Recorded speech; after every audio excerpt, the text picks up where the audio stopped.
5.2 will be on clear cutting.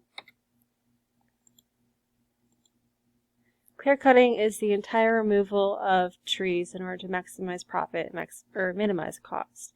So by just being able to cut everything down, they don't have to spend a lot of time. And if it doesn't cost them a lot of money, that means it doesn't cost the consumers a lot of money either. Some major cons, we have habitat destruction. Habitat destruction, remember, is the greatest cause of loss of biodiversity. We also see increased soil erosion because those roots are no longer there to hold onto the soil.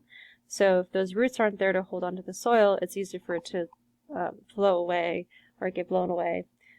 And that leads to sedimentation in nearby water. So sedimentation can decrease visibility, which makes it harder to find your food if you're a fish. It can also clog their gills.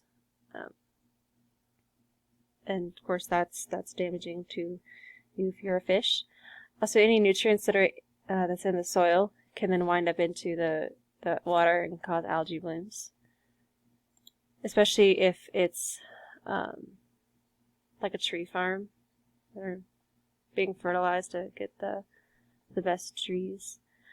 It also decreases shade if it's near a water source, and that can increase the soil and stream temperature and make it a much more inhabitable area for animals that live there.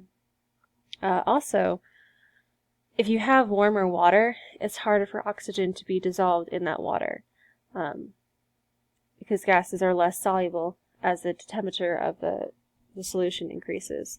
So that means if there's less dissolved oxygen, life is not supported as much either.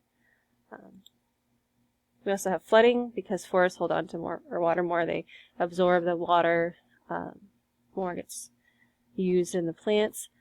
So if you have an entire just area of, just stuff that's not trees. Sorry, I have a headache right now. You're going to have more flooding. Alright, that's a really short video today. For a summary, just describe the effect of clear cutting on forests.